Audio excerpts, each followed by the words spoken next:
Hello everyone. In this video we are going to discuss the problem related to the root locus. So in the question they are given, sketch the root locus of a unity feedback system whose open loop transfer function is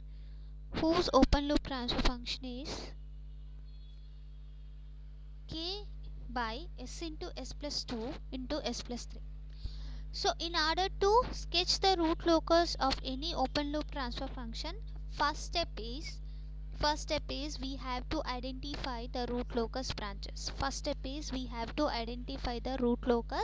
branches. After identifying the root locus branches, we have to find out the angle of asymptotes and the centroid. And if required, we have to find out angle of departure as well as the angle of arrival also. If required, we have to find out angle of departure and angle of arrival also. After that, we have to vary the k value from 0 to infinity and identify the path from pole to 0 such that the root locus diagram is symmetrical about the origin and all the poles should be reaches to the 0. So in root locus all the poles should reach us to the zeros. So we will do one by one. So first the given transfer function is g of s equal to k by s into s plus 2 into s plus 3. K by s into s plus 2 into s plus 3. K by s into s plus 2 into s plus 3. So in the first step we have to identify how many poles and zeros are there in the given transfer function. So how to identify the poles? In order to identify the poles, we have to equate the denominator of the open loop transfer function equal to 0. In order to identify the zeros, we have to make the numerator of the transfer function equal to 0. So in the given transfer function, we have s, the denominator we have s into s plus 2 into s plus 3 equal to 0. So if I equate these ones to 0, then I will get s equal to 0, this is one pole, and s equal to minus 2, this is one more pole, and s equal to minus 3, this is one more pole. In the numerator we are having only k, that k indicates the gain. So there are no zeros in the given transfer function. So first we are identifying the number of poles. And we are identifying the number of zeros. So here the number of poles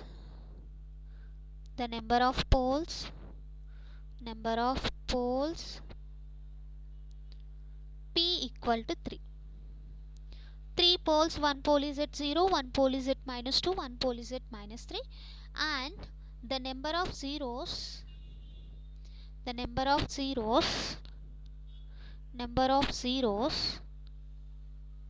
0, because we are not having any zeros in the given transfer function.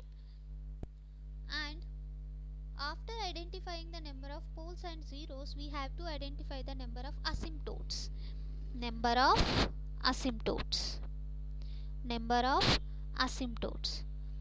Asymptotes indicates how many zeros are required in order to complete the root locus diagram. That means if you have 3 zeros, if you have 3 poles, definitely you need 3 zeros, because the root locus must start at pole and it must end at 0. But in the given transfer function, we are having only 3 poles and we are not having any zeros. So the asymptotes indicates how many zeros are required in order to complete the root locus diagram. So the number of asymptotes are nothing but the formula for this one is number of poles minus number of zeros. Number of zeros is indicated with Z, number of poles is indicated with P. So P minus Z, that means 3 minus 0, that is equal to 3. So here we require 3 asymptotes. Therefore, the root locus will have 3 branches. All the 3 branches will terminate at infinity. The root locus will start at pole and will end at 0. So here the number of the asymptotes indicates how many zeros are required to complete the root locus diagram. So we have the 3 asymptotes here. After that we have to find out the centroid value. The centroid is nothing but summation of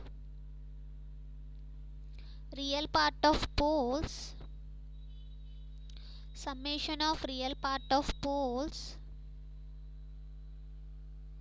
minus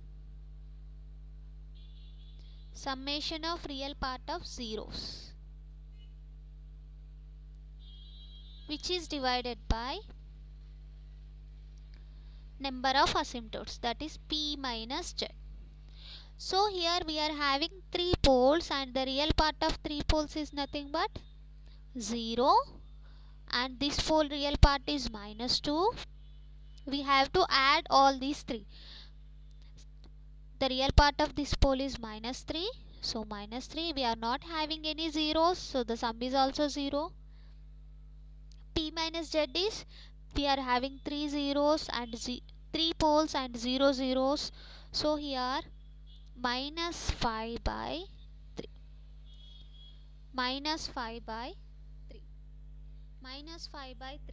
So what is the value? Minus 5 by 3. That is minus 1.667. This is the centroid value. After this, we have to find out the angle made by the asymptotes. So we know that we are having 3 asymptotes, but we don't know the direction of these asymptotes. We don't know the angle made by these asymptotes. So we have to find out the angle made by these asymptotes. So for the root locus, the angle is given by, the angle made by asymptotes is given by 2q plus 1 by P minus Z into plus or minus 180 degrees. So where q is nothing but 0, 1, 2, 3, 4 and so on. So initially substitute q equal to 0. Then angle will become 2 into 0 is 0 plus 1 by P is 3 minus 0 is 3 into 180. So 180 by 3 is 60 degrees. Again, if you substitute q equal to 1, then it will become 2 into 1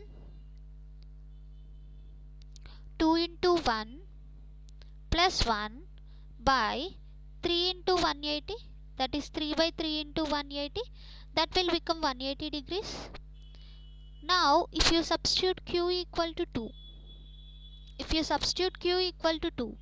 then you will get 2 into 2 plus 1 by 3, that is into 180, that is 5 by 3 into 180. So 5 by 3 into 180 means 300 degrees. So here we have 3 asymptotes. That's why I am calculating the 3 angles. One is 60 degrees, 180 degrees and 300 degrees. So after this, we have to find out the breakaway or break-in points.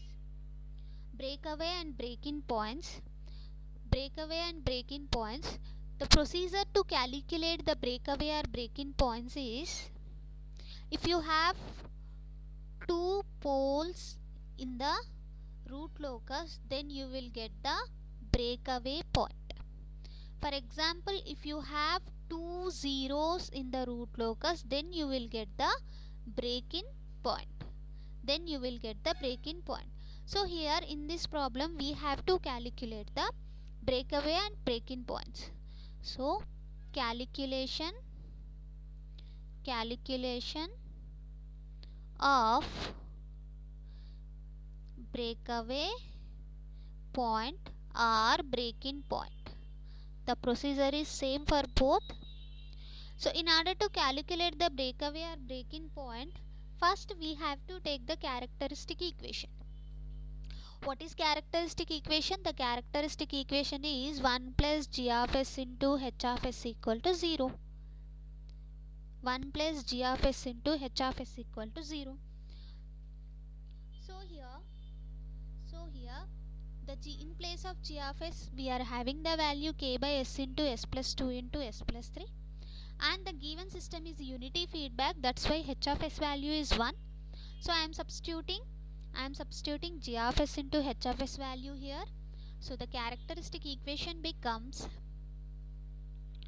1 plus k by s into s plus 2 into s plus 3, 1 by s into s plus 2 into s plus 3 equal to 0. So this is also written as, do the LCM, s into s plus 2 s plus 3 plus k equal to 0. So it is also written as k equal to minus of s into s plus 2 into s plus 3. Just I am taking this whole term into the right hand side, s plus 3. From this we can write k equal to minus s into s square plus 2s, which is multiplied with s plus 3,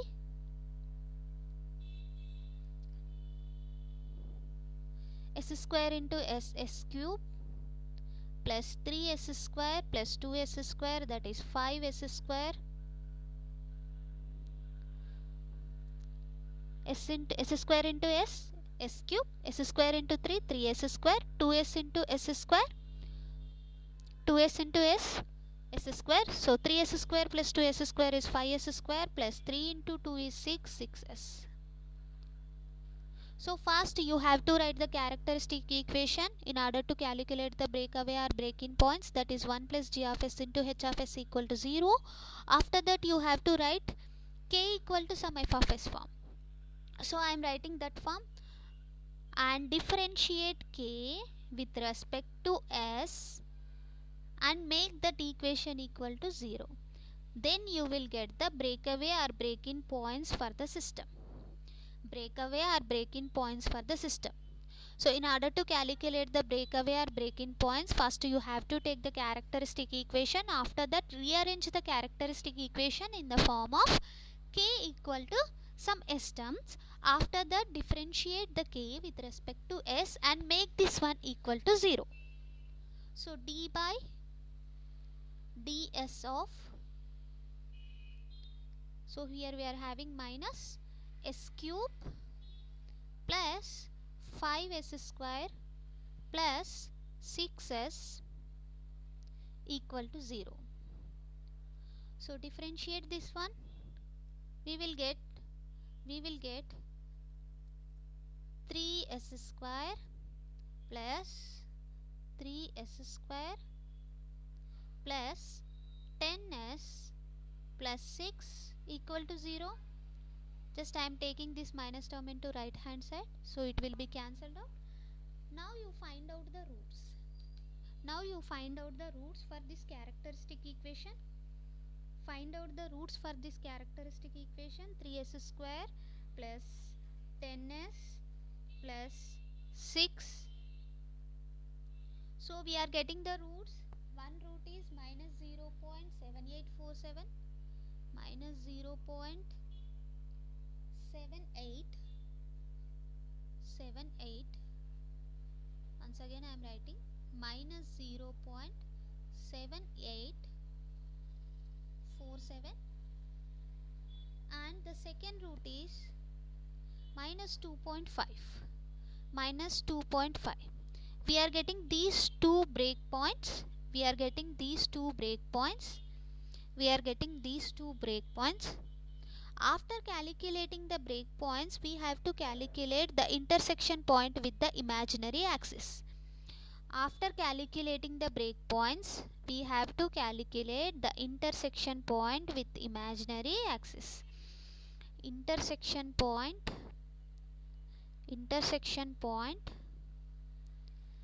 with imaginary axis. We have to do these steps in order to draw the root locus diagram for the given transfer function. Intersection point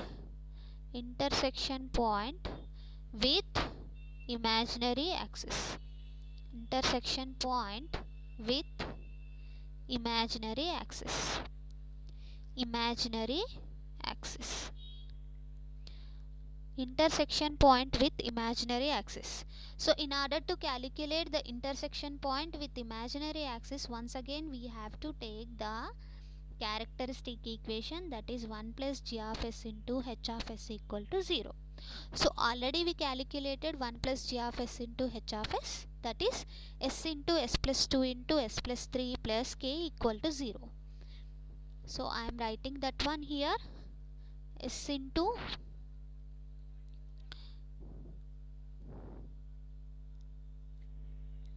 s plus 2 into s plus 3 plus k equal to 0. So we are getting s into s square plus 2s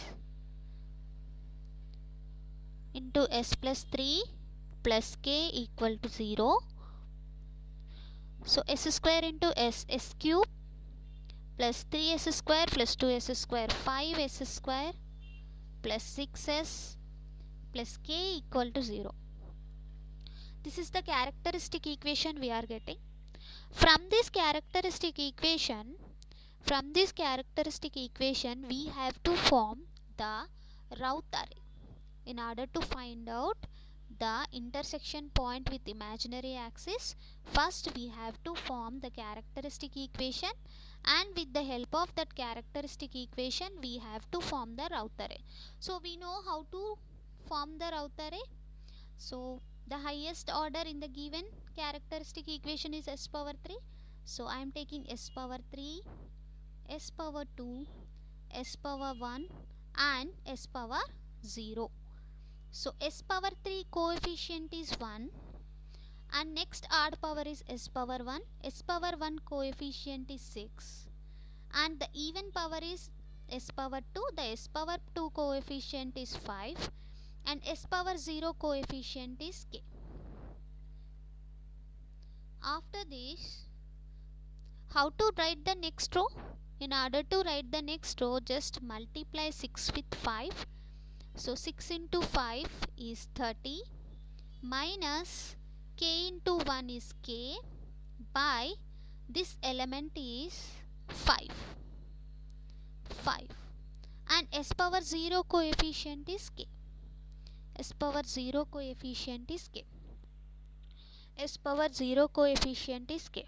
So in order to find out the intersection point with imaginary axis, you have to find out the k marginal value.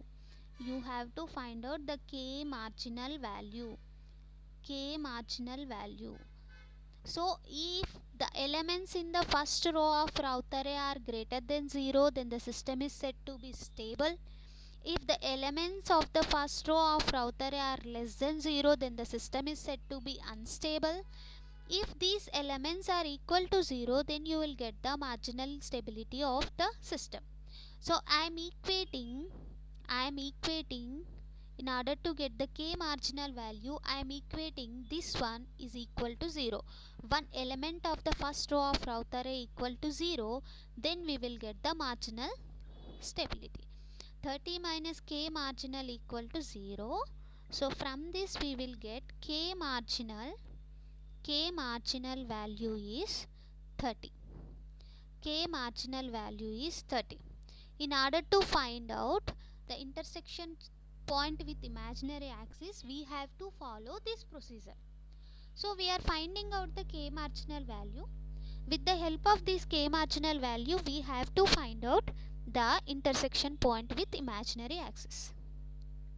So here in the s power 2 row, we are having 5s square and this is k into s power 0.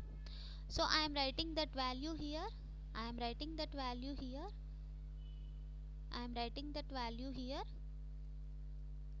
That is 5s square plus k equal to 0. So we are already finding out the k marginal value, that is 30. So substitute the k marginal value here. So 5s square plus 30 equal to 0. So from this 5 ones are 5 6 are 30. S square plus 30 equal to x square plus 6 equal to 0. So from this we can write s square equal to minus 6 and s equal to square root of 6, that is nothing but 2.44. So s equal to plus or minus j 2.44. This is the intersection point with the imaginary axis. So we are calculating the number of asymptotes, we are calculating the centroid, we are calculating the breakaway point, and we are calculating the intersection point with imaginary axis. Now we have to draw the root locus. So in order to draw the root locus, we are considering the S plane.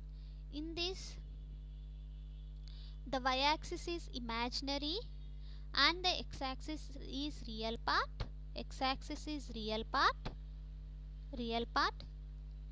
First we have to write how many poles are and zeros are there in the given transfer function. So once again go back to the procedure. So here we have 3 poles. One pole is at 0, one pole is at minus 2 and one pole is at minus 3. So write all the 3 poles in the given graph. So one pole is at 0, one pole is at s equal to 0 and one pole is at s equal to minus 2, and we are having one more pole that is at s equal to minus 3. So after denoting all the poles, we have to identify the root locus branches. So how to identify the root locus branches? In order to identify the root locus branches, take any point on the real axis. For example, if I am taking this point on the real axis, this blue color one, sky blue color one, this point on the real axis, and count number of poles on the right hand side of this point. Count number of poles and zeros on the right hand side of this point. So how many poles are there from this point? 1, 2, 3. There are no zeros.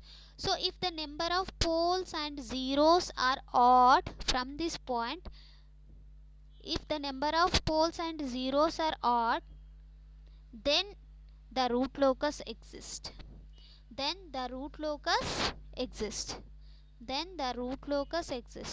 If the number of poles and zeros are even from this point, then the root locus does not exist. So I am considering this point. From this point I am counting the number of poles and zeros. So I have 1 pole, 2, 3 poles. So that is, the number is odd. That's why here the root locus exists.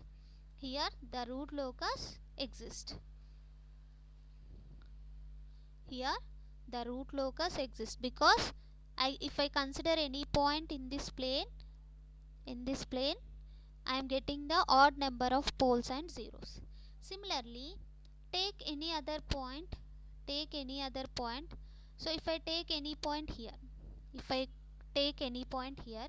and count the number of poles and zeros to the right hand side of this point, how many poles are there? One pole is at -2, one pole is at -0, -0. That means we are having only 2.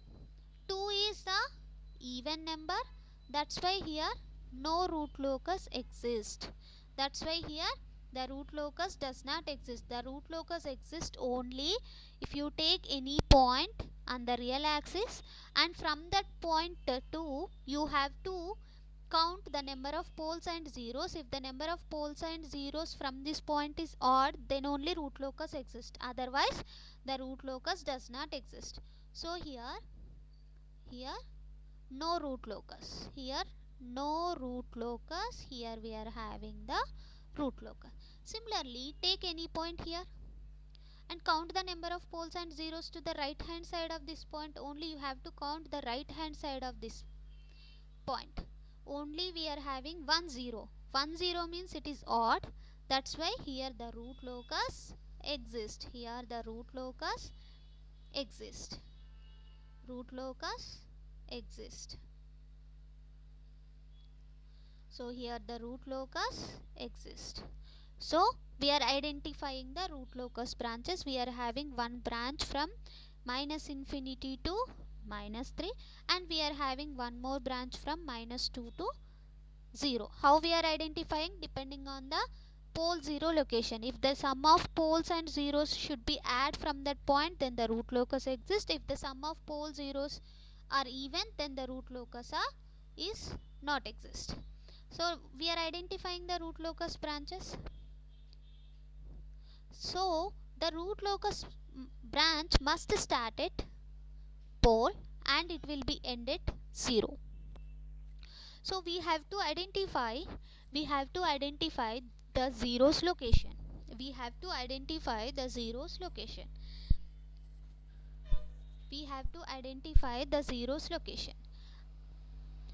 So we have 3 zeros. The 3 zeros angles already we are finding out here. The angles are 60 degrees, 180 degrees and 360 degrees. 300 degrees, 60, 180 and 300 degrees. And we are also calculated the centroid value also. The centroid is here -1.77, -1.667, -1.667. So we have to locate all these points on the root locus.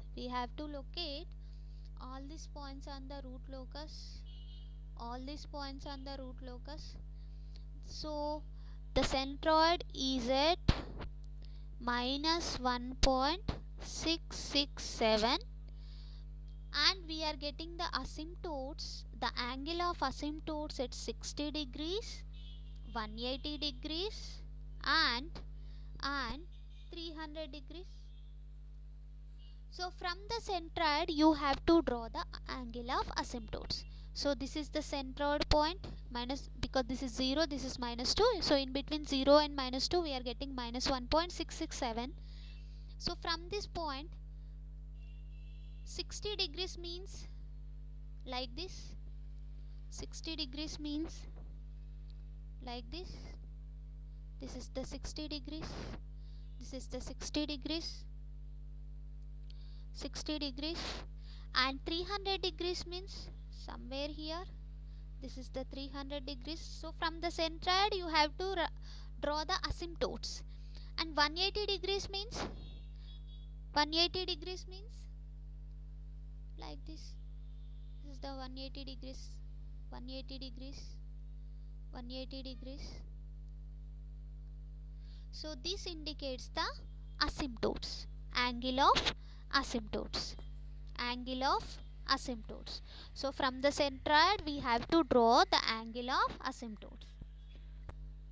After that we are calculating the breakpoints.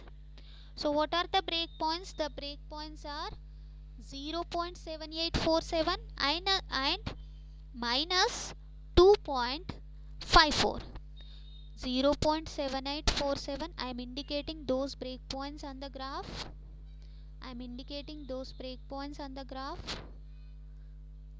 One is some 0.787 and one is minus 2.54. This minus 2.54 is not on the root locus branch. This breakpoint is not on the root locus branch, but this breakpoint is in the root locus branch. This breakpoint is on the root locus branch. That means one pole is coming from here and one more pole is coming from here, and they will break away at this point. And they will move towards 60 degrees and they will move towards 300 degrees. At somewhere infinity we have one 0 and we have one more 0 here. I already said you in the starting, the root locus plot must start at pole and it will end at 0. So we are having 3 poles and we are not having any zeros. That's why we are finding out the angle of zeros. That means those are the asymptotes. The angle of asymptote, that is 60 degrees, 300 degrees and 180 degrees. So here we are having one pole at 0 and one pole at minus 2. So this pole comes in this direction and they will break away and they will go to 60 degrees, and somewhere at infinity we are having 0. So this branch will end at 60 degrees. Similarly, and one more pole from 0 and they will break away at minus 0.787 and this will move to minus 300 degrees, and we are having one more pole at minus 3 and this pole moves towards the minus 180 degrees. At somewhere infinity this root locus branch ends at an angle of minus 180 degrees. Every pole must have one 0. So minus 3 is the pole. This has 0 at minus infinity. This has 0 at infinity at minus 180 degrees angle. And here we are having one pole at s equal to 0. This have 0 at 300 degrees. And here we are having one pole at s equal to minus 2. And this has 0 at 60 degrees. And we are calculated one more point, that is intersection point with imaginary axis. So intersection point with imaginary axis means these breakaway points are cutting the imaginary axis at this place and at this place. So we have to know this value. This breakaway points cuts the imaginary axis at this point and cuts the imaginary axis at this point. So here we are having intersection point with imaginary axis is J 2.44. That means